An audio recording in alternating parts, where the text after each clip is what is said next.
Hey everyone, and thank you so much for joining us for our 7th episode of Like Being Social. I'm your host, Tonya Tucker, and I cannot wait to introduce you guys to my next guest, Kristina Aranilla. She's our beauty YouTuber, and she's a photographer who has over 17,000 YouTube subscribers, which is pretty insane. So you won't want to miss this episode, especially if you're looking to grow your YouTube channel. Kristina, thank you so much for being here. My goodness, thank you so much for having me. I'm really excited to do this with you. Yes, I'm excited to have you on the show. Tell me a little bit about yourself. Tell me how you got started. Yeah, sure. Okay. So, like Tanya said, I am a beauty YouTuber. I started doing it in 2016. Honestly, as cliche as this sounds, I did it right out of college because I was just like, I didn't know what to do. I was in between looking for jobs and stuff, like a full-time job. So I was like, hey, I'm into beauty, and I just graduated with a communications and marketing degree. I feel like this would be a really great place to start talking about like the beauty industry and kind of, you know, the marketing side of it as well. And my whole thing on YouTube is giving honest and raw reviews and how-tos to a consumer from a consumer. So it's not like I'm trying to sell you on something. I'm just trying to be as open and honest. And I also include little tidbits on, yeah, this was a really good marketing part or marketing thing on their part. So kind of giving you guys a little bit of both of me. And I worked corporate marketing for about 4 years. And after that, this past spring, I decided to go full-time with my photography business, which is also in beauty. I shoot beauty industry products. So anything makeup, hair care, skincare, I focus on all of that. So yeah, that's kind of my life right now. Everything kind of surrounded around the beauty industry, which is really fun. Yeah, and congratulations for starting your own business. I know that takes a lot of courage. I did the same thing this year, and it's been a whirlwind for sure. So congrats. Oh, yeah. Oh, thank you. Thank you. Yeah, tons of stuff you don't actually know you have to do. I'm sure you get it. Oh, yeah. It's a learning process every single day, for sure. Yeah. Mm-hmm. So speaking of YouTube, why did you choose that as a channel to market on? Yeah, so the thing about YouTube, a lot of people don't realize is that along with being sort of a social media platform, it's also a search engine. So YouTube is essentially like Google, but with videos. So the thing with YouTube is that your videos live there forever. Whereas if you were to market on Instagram, once someone posts on there and, you know, if you follow 100 people, that post goes down once those 100 people, you know, post. So it's not technically dead, but it's not really searchable anymore unless someone goes out of their way to search it. Whereas with YouTube, you can use things such as keywords, hashtags, and, you know, if it's something like a holiday look, people are going to view it every Christmas season. So it's nice in that sense because, you know, you're adding value at all times. So I thought that was really interesting, that the way that that worked. And I just felt like at the time that I started, most people were watching videos on YouTube, me included, and I was just constantly on it. So it just seemed like, you know, the most growing platform. That makes sense. That makes sense for sure. And so yeah.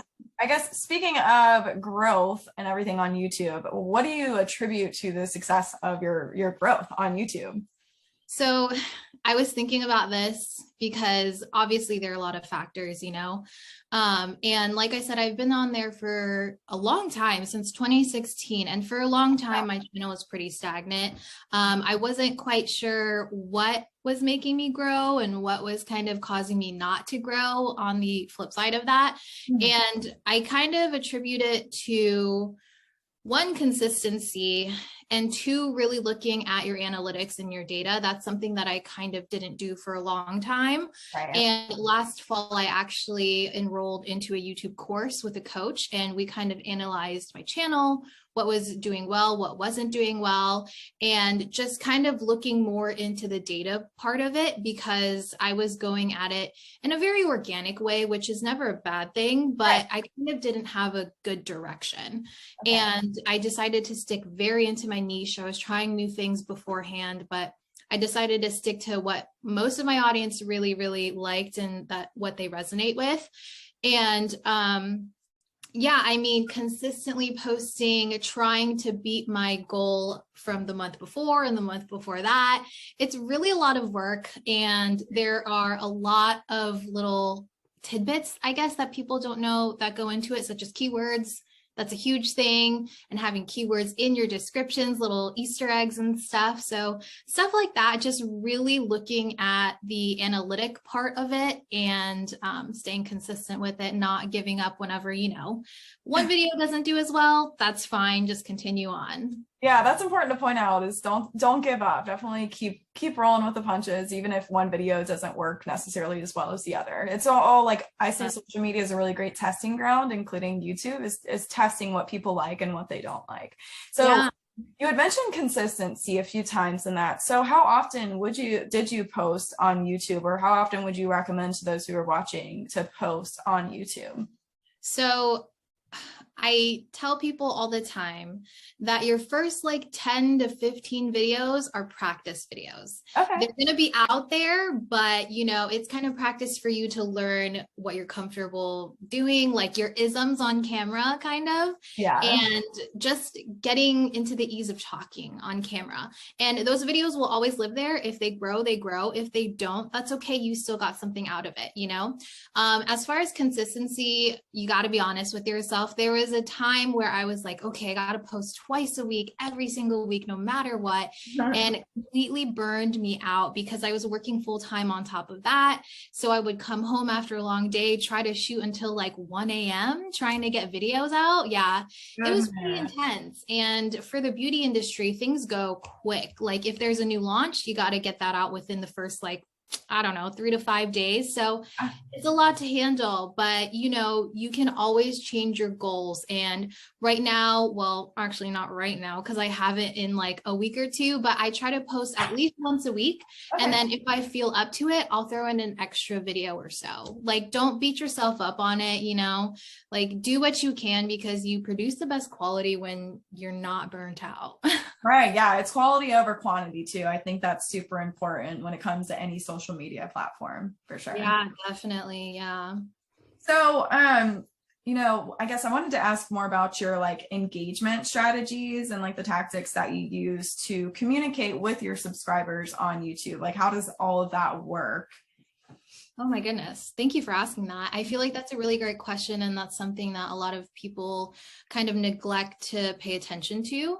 Mm-hmm. I definitely think that engaging with your audience on YouTube, it's a must. If you get any sort of comments, you have to engage with your people, because what you're trying to do, at least for me, you're trying to grow a community, not just an audience. So the people that continue to come back are the people that, are the ones that really feel like they have a connection with you. And I think that getting to people's comments right away is really important. They do polls and posts on YouTube where essentially, it's kind of like a Twitter post, like a tweet. Okay. And you can engage with people that way. They can, vote on your polls and stuff. That's really fun, because then you can have them help you decide what video to post next. And that way, that this is what they want. And kind of catering to your audience, but also staying true to yourself is a really fine line, because some people may be into new, makeup eye palette, and some people may not. It's just kind of like the demand of it. And also, I really like to intertwine my different socials on YouTube. So my call out at the beginning, I'll let people know where to find me on Instagram, because when I'm not there on YouTube, I'm on Instagram, because, posting a story is a lot easier than posting a YouTube video. I'm sure you get that. Oh, for sure. So in order to continue with that engagement with my audience, they can find me there. Excuse me. But yeah, I mean, really just giving them a say in what you're doing and keeping them in the loop, keeping them updated, and really treating them like a community versus an audience. Super important. Good point. Yeah, but yeah, mainly those things for sure. Okay, I didn't even know there was such thing as polls or anything like that on YouTube. So YouTube's still a new channel for me. So I'm learning just as much as those who are watching today. definitely. And also there are YouTube shorts as well, which are kind of supposed to act like reels and like TikToks. Okay. I haven't really ventured into that yet. I know that my fiance is so into them. So definitely people are really watching them. Yeah, so that's something to look into, guys, is the shorts and the polls for sure when it comes to engagement for YouTube. Yeah. And then a lot of these people, I imagine, who are going to watch this video are kind of just new to YouTube and they're just starting out. So do you have any advice for those people who are brand new to the channel? Oh my goodness, I have so much advice, but I'll try to keep it pretty short. Anything that I think is the most impactful. Yes. So I think that it's important to pick your niche. I know that a lot of people want to jump onto YouTube and just talk about everything because, you know, everyone has different parts of their personality, different hobbies. I actually do too. I'm not only into beauty, but it's important to pick your niche because out of the thousands and thousands, hundreds of thousands of creators on YouTube, they may not find you just off of a vlog, you know, like most of the time you want to add value by education or entertainment. If you can do the two together, that's even better. So for instance, for me, since I'm in the beauty realm, I do the how-tos and first impressions. So education and also entertainment, kind of just trying to put those two together. And that's, you know, that resonates with people the most because that's what we want to see. So pick your niche, stick to it at least for, I would say, a year, maybe even 2, just to see where in your niche you fall. So even though I'm in the beauty industry, my audience really loves to see lip swatch videos because I am a woman of color. So it looks completely different on me than it does on anyone else with a fair complexion. Right. So I stick in like lip swatches mainly. Sometimes I'll veer out. But there's tons of things you can do within a niche. So definitely do that. Focus on your analytics. Usually it takes about 10 days for it to grow completely. So once you post a video, revisit it 10 days later, look at your analytics, look at exactly where in the video you get lulls. So there are sometimes graphs where it shows people are watching the most and where people are not watching at all. Check that video, see what it is. It may be like a break in your speaking. It may be like where it doesn't really make sense, or, you know, you should have cut a little piece out. So it'll help you kind of decide while you're moving forward for your next video, okay, they really like this, or they really didn't like this. And you can tell where people are going back in your videos to watch. So if there's like a funny blooper and they want to watch it again because they think it's hilarious, do more of that. You know, like you want to be as authentic as you can because that's what people really like to see, but they also want it to flow. So that's something really important. Look at those analytics. And last one that I would say is use your keywords.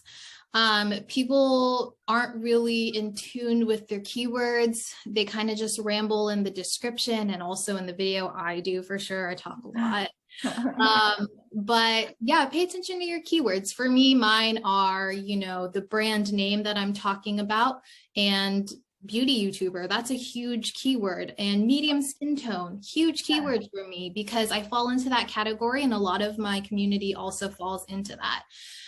There is a program, it's a plugin on YouTube called TubeBuddy, and you can download it directly into your YouTube, and it helps so much to find, you know, keywords that people might be resonating with whenever they're looking for videos like yours.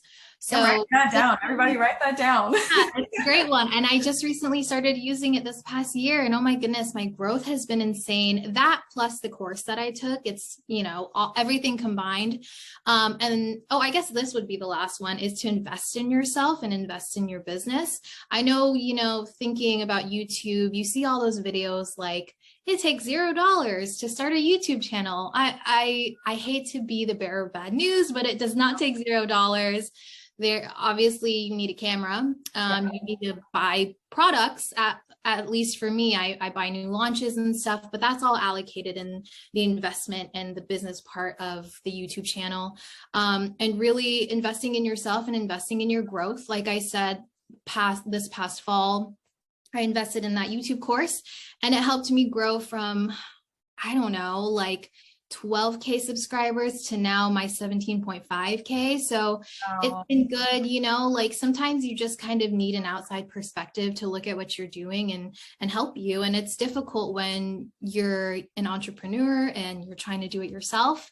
And sometimes you just gotta, you know, admit, okay, I might need a little bit of help. So just reaching out, yeah, and learning to really invest in yourself and seeing that growth is just really nice, very satisfying to see.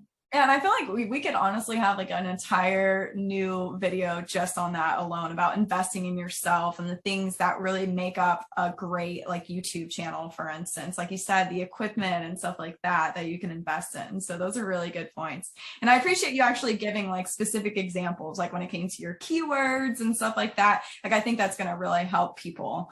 So thank you for that. And then clearly, I mean, Kristina is awesome. She knows what she's talking about. So Kristina, how can we all get a hold of you if we wanted to get some more like information from you, maybe learn more about what you're offering in your business, etc.? Yeah, so the best ways to get a hold of me are YouTube and Instagram. Like I said, my YouTube channel is Kristina with a K, Aranilla, Aranilla Beauty, and you can find me there. Everything beauty that you want, how-tos and reviews, like I said, and everything is pretty fun in my opinion. I don't know, I might be a little biased, but on Instagram, you can find me in 2 places. I do have an Instagram for my more influencer stuff, which is K_Aranilla. And then for my photography business, it's by Kristina Studio. That one's really fun. And I do tons and tons of product photography. I work with clients globally and also locally, just depending on whatever you guys are looking for. And we're really ramping up for 2022. So, you know, if you guys know of anyone, or if you are someone that are looking for beauty photography, hit me up and let's start talking about that. Yes, and speaking of, I just realized I don't think I introduced where you're located at. So Kristina is in Jacksonville, just for everybody's information. Just wanted to throw that out there, but thank you so much, Kristina. This was super helpful. I really feel like our followers are going to get so much value out of this, for sure. Oh my goodness. Yay. Thank you so much for having me. And yeah, if anyone has any more questions for me, feel free to reach out. Yeah, and I'm going to make sure that I include Kristina's information in the show notes, so you can check that out after this video. I'm also going to drop my own contact information. Say if you don't want to necessarily handle your social media on your own, I can manage it for you. I can be reached at www.likeitmarketing.com. We're also on all the social media platforms such as Facebook, Instagram, and LinkedIn.